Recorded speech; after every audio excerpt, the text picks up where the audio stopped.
At a staging area in the central highlands near Pleiku, a ground control officer coordinates the loading of UH-1D helicopters as units of the 1st Cavalry Division prepare to jump off on a search-and-destroy mission against the Viet Cong.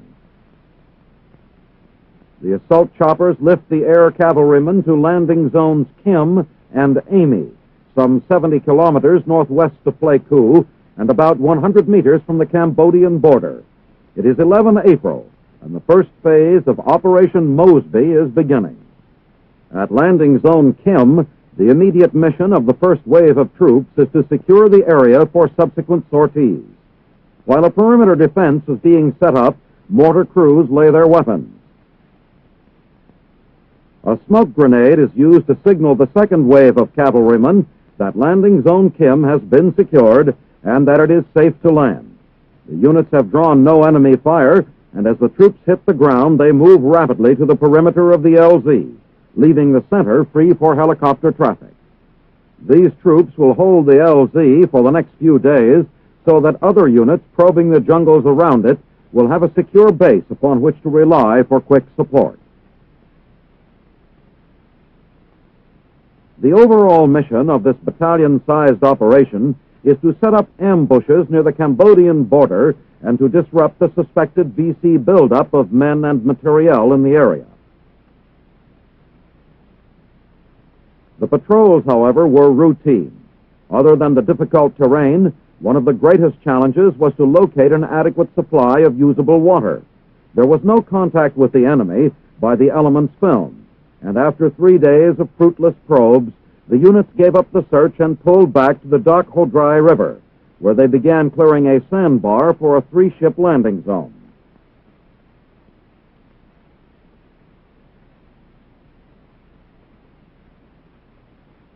As the Hueys touch down, the cavalrymen rush aboard and will soon be making their second assault landing within 4 days.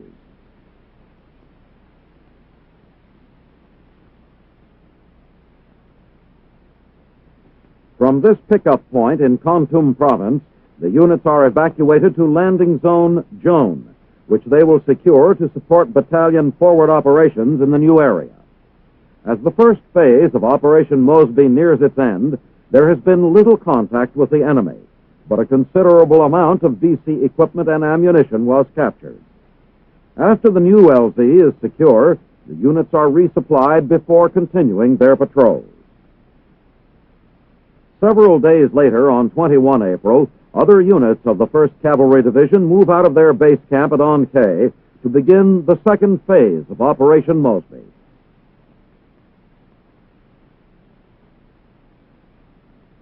This part of the campaign is directed against an area in Pleiku Province, some 25 kilometers northeast of the town of Pleiku, in a region where U.S. forces have never before operated. After landing zones are secured, Chinook helicopters begin shuttling in rations, ammunition, and other equipment to keep the using units resupplied. At one of the forward LZs, artillery crews quickly lay their lightweight M102 howitzers and begin firing a mission in support of an infantry unit that is pushing 2,000 meters to the north.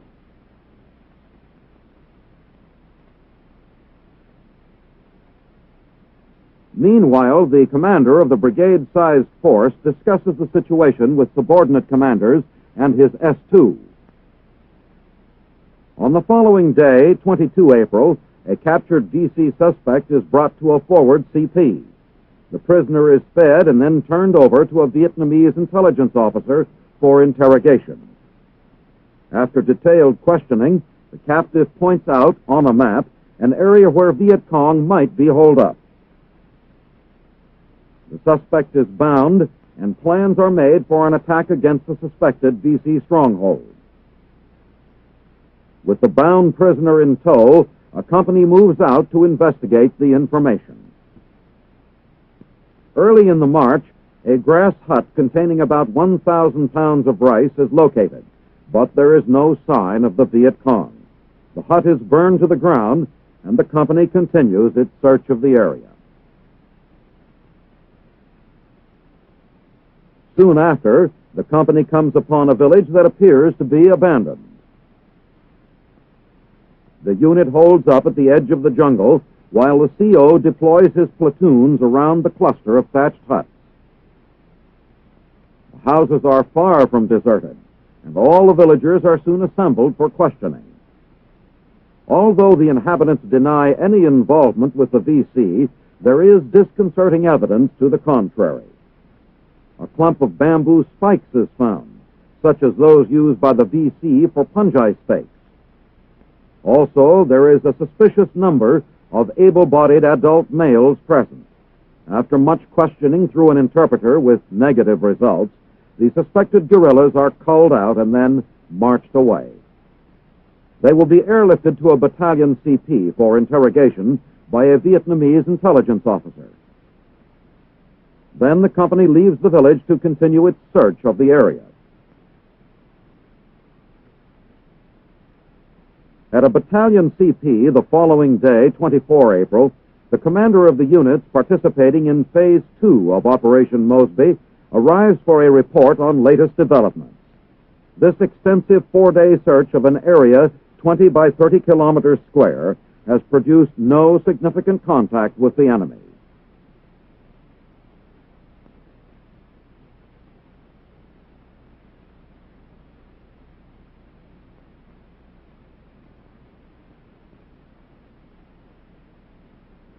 During the second week of April, an O-1 flies over Song Bay in Quoc Long Province, dropping surrender leaflets. Here, 120 kilometers northeast of Saigon, Operation Denver is being launched by the 173rd Airborne Brigade. On the ground, troops sweep through a rubber plantation on the outskirts of Song Bay. Snipers fire at the airborne troopers, and a firefight begins.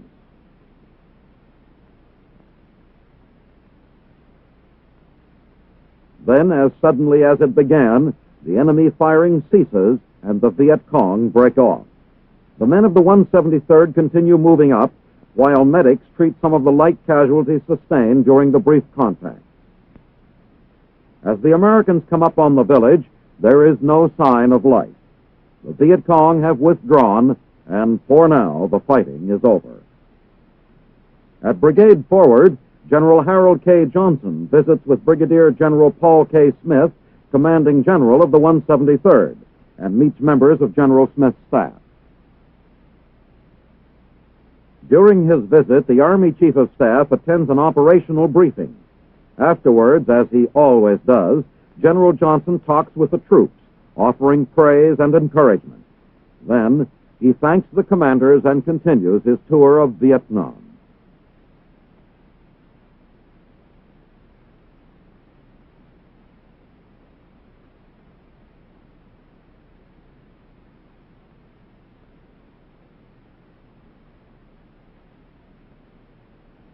This boat is a part of a 12-man river patrol being conducted on 23 April by an American advisor and a regional force unit stationed at Quang Yuan, some 20 kilometers southeast of Saigon. The destination of the patrol is a new outpost some 5 kilometers down the Toc On Gia River at its juncture with the Long Ta River. Defensive positions are checked and ways of improving them are discussed by the American advisor and his Vietnamese counterpart at the outpost. Then the patrol begins its return to Quang Yuan the same afternoon. The outpost provides security for the main shipping channel on the Long Tao, which emerges near the mouth of the Saigon River.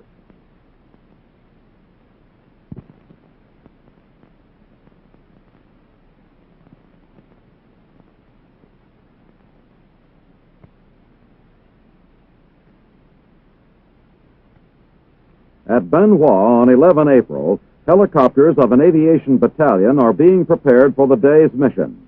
The machine gun ammo track is checked out and the belt threaded for action. The battalion is supporting Vietnamese special forces in a move to set up a permanent civilian irregular defense group camp near Song Bay.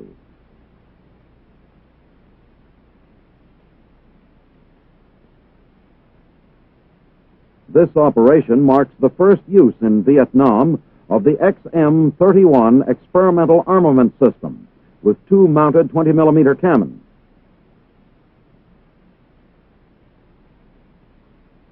The copters take off on Operation Exodus. Their mission is to prepare a landing zone in the area of Song Bay for an assault.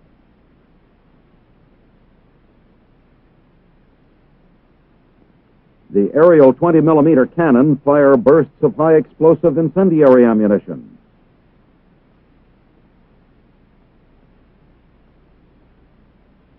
As the time for landing the men approaches, rocket-equipped helicopters open fire.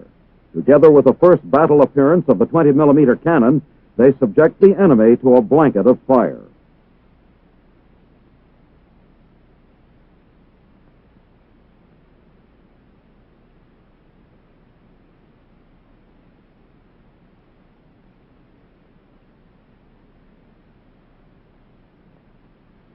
On 16 April, the USNS General John Pope dropped anchor off the harbor of Pinyon with more than 3,500 combat-ready Korean troops on board.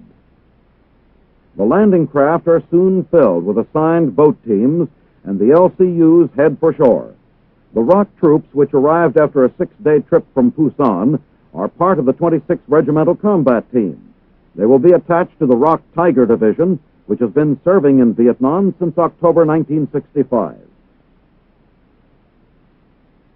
On hand to greet the troops are Major General Stanley R. Larson, commander of Field Force Vietnam 1, and Major General Shea Myung Shin, commander of the ROK Tiger Division.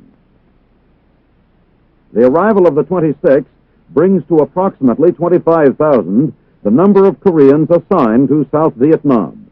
In addition to the Tiger Division, this includes some 2,500 ROK engineers and the Korean Marine Blue Dragons. While the troops were still debarking, Admiral U.S.G. Sharp, Commander-in-Chief Pacific, and General William C. Westmoreland, Commander of U.S. Forces Vietnam, arrived to welcome them. Also present to greet the 26th, commanded by Colonel Won Sik Park, is the Korean ambassador to South Vietnam, Mr. Shin San-Chul. The ROK units will undergo 5 weeks of training nearby and will then move to their area of responsibility, Van Con Valley, some 20 kilometers northwest of Kinyon.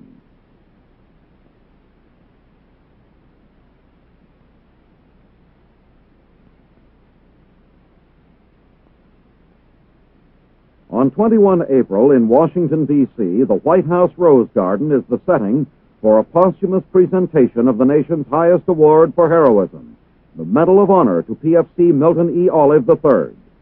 Relatives and family friends attend. The President states that PFC Olive had made the hardest decision any man can make, to put others first and himself last. 6 months ago, the 19-year-old soldier from Chicago was with his platoon on a jungle trail near Phu Quang, Vietnam, when a Viet Cong grenade landed in their midst. PFC Olive threw himself over the live grenade and saved the lives of his fellow servicemen. His father receives the medal and citation from President Johnson.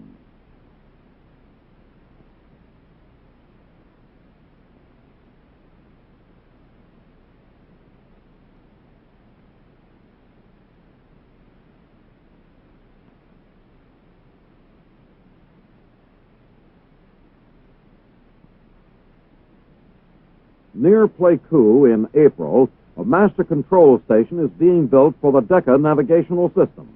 Decca is a highly stable all-weather radio position fixing service, which provides aircraft position information from a set of widely spaced radio transmitting stations. When the subsidiary slave stations are constructed, this system will cover the central part of Vietnam from the 17th parallel down to Dalat. Technical personnel are helping to install the new system.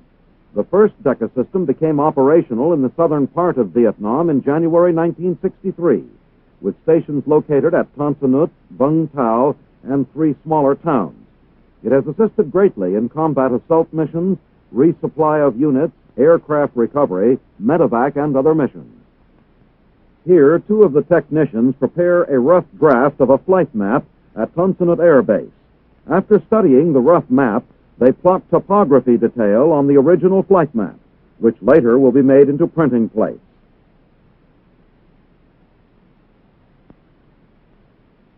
A technician reproduces copies of the flight log chart, which will be inserted into a display mechanism mounted on the console of the aircraft.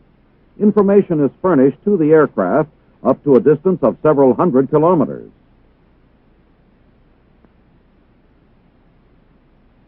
This information is either used to position a map or is shown directly on a chart in pictorial form, with navigational accuracy of approximately 500 meters.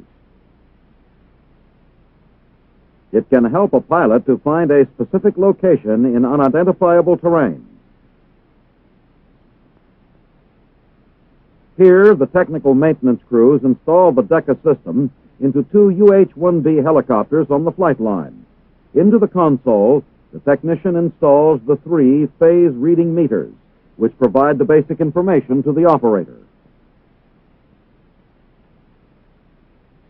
Tech reps work on the installation of the receiver antenna under the helicopter. The flight chart keys, which program the computer chart scale, go into the console. The display holds 20 feet of chart and provides the pictorial presentation to give the operator a constant track of his route.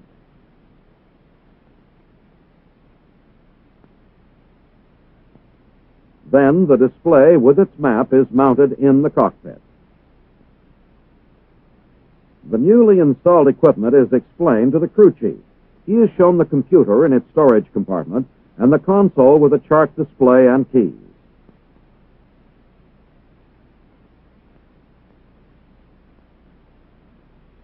The Huey now makes a test flight.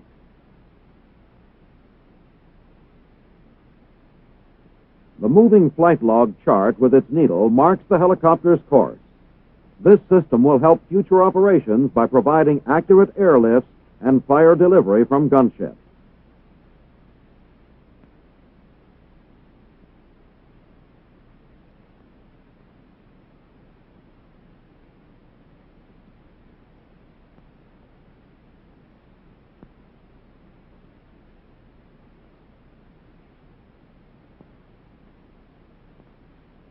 This radio relay installation, situated at Vung Tau overlooking the mouth of the Saigon River, is part of a steadily expanding network of radio stations being constructed in South Vietnam. The chain of stations, called the Integrated Wideband Communications System, is operated by the United States Army Strategic Communications Command and now covers most of Southeast Asia. Construction of new terminals, such as this Vung Tau project, is going forward at a rapid pace to provide improved service for constantly increasing transmission requirements.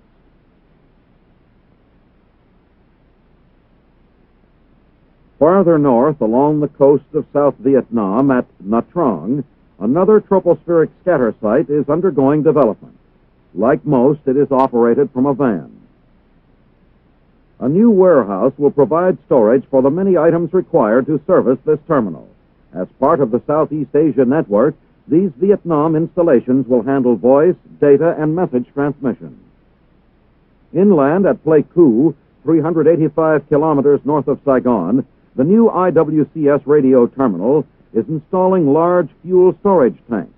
The tanks will provide efficient fuel service for the station's power generators.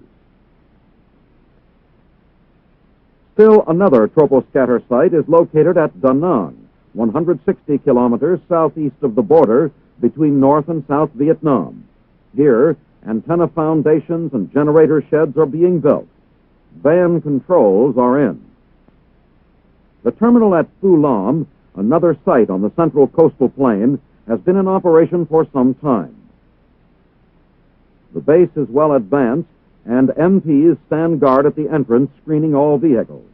To make sure no bombs or infiltrators are hidden beneath entering vehicles, they are checked with this mirror device. Here at Phu Lam, construction of new facilities continues. Though still under construction, these IWCS stations are already part of the worldwide Stratcom network.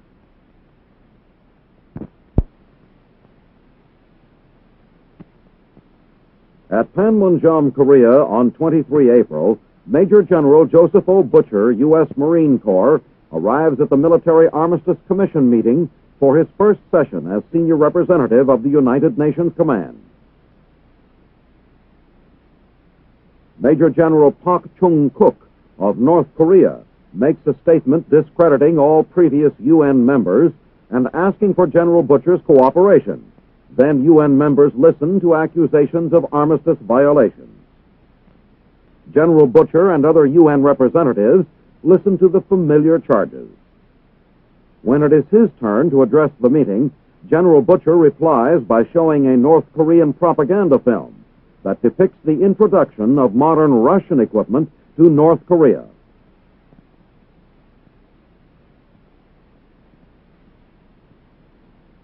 People outside the building crowd the windows in an attempt to see. At the conclusion of the film, North Korea moves to adjourn. General Butcher, after listening, calls for integrity in the commission, then accepts adjournment, and the members of the commission depart. They will now continue with research and evaluation of information in preparation for the next meeting.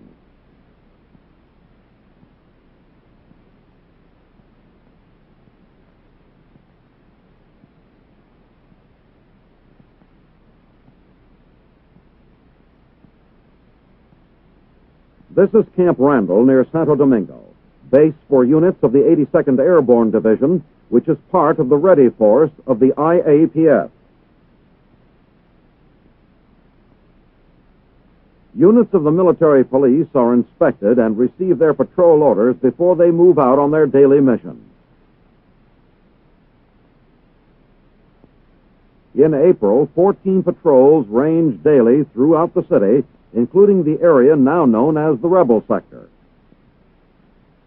The Inter-American Police Force is composed of 8,000 troops from 6 countries, including 1,000 soldiers and Marines from Brazil and men from Nicaragua, Paraguay, Honduras, Costa Rica, and the United States. The patrols are accompanied by Dominican National Police. MP vehicles guide convoys for 16 hours daily along the MSR, the main supply route which crosses the center of Santo Domingo. The military police were brought in to help the civilian population. This sergeant tells about his present duty. I find the big difference in pulling duty here rather than any place else is that more than law enforcement, we have a large security problem and mission. Probably the biggest job of the military police in the Dominican Republic, requires the most thought, planning, and people, is the security of the U.S. forces here, the U.S. forces installations, and VIP security. Confusing political slogans for the June 1st election seem to be on every wall. Balaguer is the conservative candidate. The Liberals' nomination is former President Bush. One voter writes, "Go home, Yankee, and take me with you."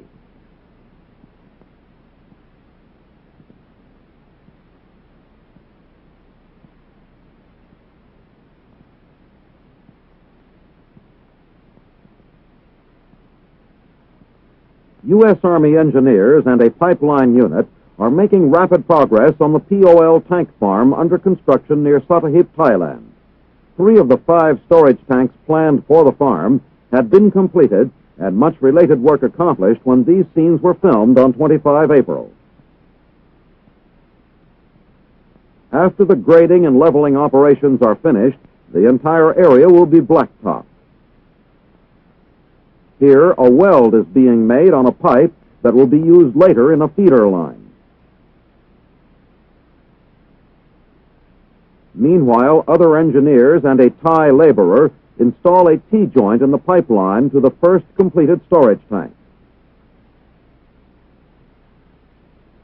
Elsewhere, personnel are joining pipes from the storage tanks to the filter separators. All underground pipes connecting the storage tanks have been laid previously and the filter separators installed.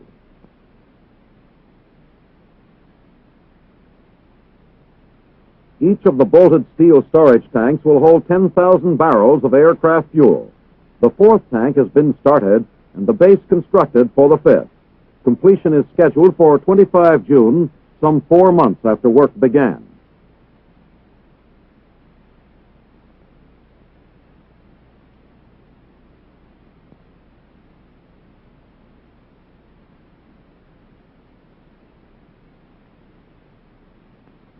In Phra Bhutabut, Thailand, 144 kilometers north of Bangkok, the provincial hospital is cooperating with the SANTO General Medical Research Lab of Bangkok in the study of the various forms of malaria.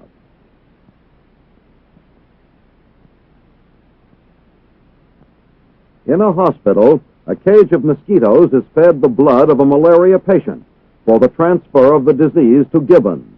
Malaria studies comprise a large percentage of SANTO's medical research. Long-term investigations are made primarily by the hospital staff. Most malaria research involves the use of non-human hosts. Human malaria has been successfully transmitted to gibbons by injections and by mosquitoes. At the SANTO laboratory in Bangkok, specimens are received for evaluation from all parts of Thailand. These specimens are primarily body fluids, such as blood, urine, and spinal fluid.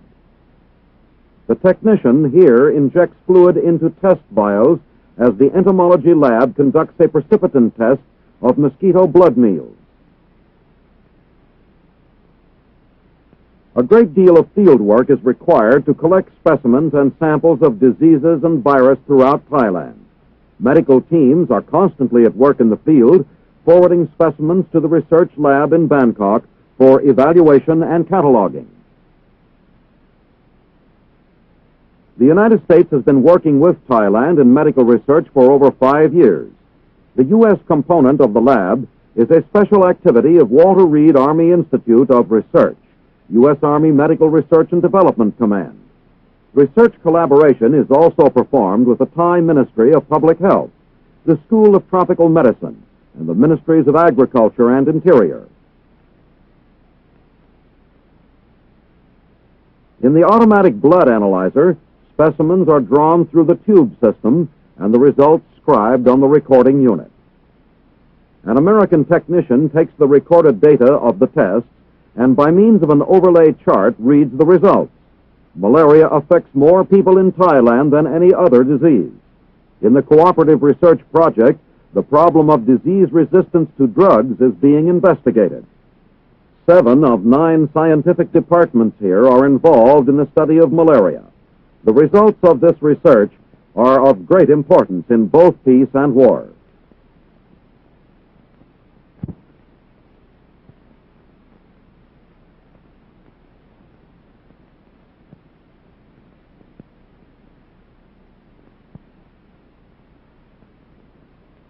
In the mountains near La Paz, Bolivia, the National Department of Criminal Investigation operates the Valley of Hope. It is literally that for some 40 Bolivian boys who were picked up by the police for minor offenses, such as stealing food. Bolivian detectives founded the home rather than see these boys of 8 to 18 sent to jail. Begun some 5 months ago, this project immediately drew the interest of the U.S. Army mission as a worthwhile off-duty project. U.S. military personnel have also established a voluntary aid fund, in addition to personal participation. They supply some needed materials, in this case, cement. An early U.S. gift was unbleached muslin. The boys soon converted this to straw and weed-filled mattresses. A number of skills are learned here. Carpentry and stone carving are 2 ways of directing energy into constructive channels.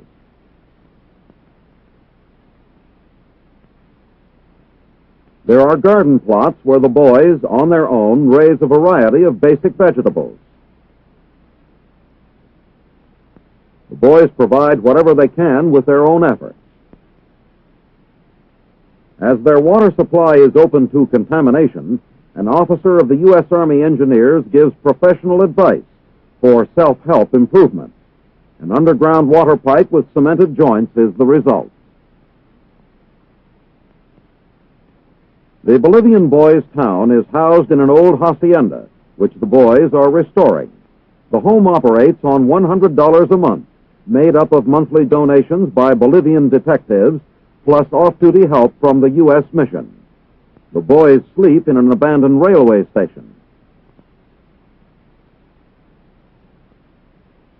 school is not neglected. Classes are held at the hacienda. Representatives of other schools are invited to visit and study the project in the hope that this will encourage donations of much-needed books and supplies. Some of the cement supplied by USARMIS donations is used to improve the swimming pool. Some will be used to repair the small chapel housing the statue of the patron saint of wayward children. Members of the U.S. mission have the satisfaction of time well spent in helping the Bolivian police give these young people a better start in life.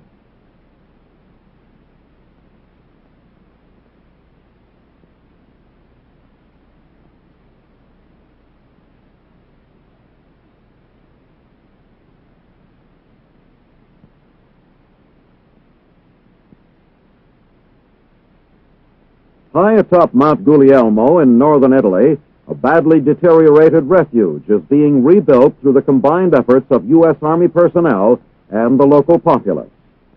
For many years, the residents of nearby Gardone Valtrompia, a village nestled in the foothills of the Alps, have wanted to rebuild the monument to the Redeemer, but faced the almost impossible task of hauling the materials on their backs up to the 6,000-foot pinnacle.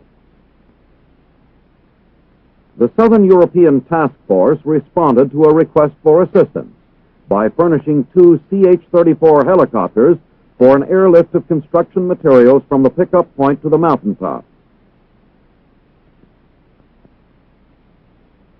The airlift began on 21 April and was scheduled to continue for about 2 weeks. An estimated 440 flights will be needed to transport the 400 tons of materials. As the Choctaws reach the summit, youngsters of the village delight in the strange, noisy aircraft, while their fathers retrieve and store the sand, gravel, and lumber. Meanwhile, back in the valley, a new cross for the monument is readied for sling lift to the summit. Senator Ludovico Montini, brother of Pope Paul, and the commander of CTAF, Major General George W. Power, discussed the project. The villagers, under the leadership of Pope Paul's father, built the monument in 1902. CTAF's assistance in this project was hailed by local publications as an example of its, by now, well-known usual and generous spirit of cooperation.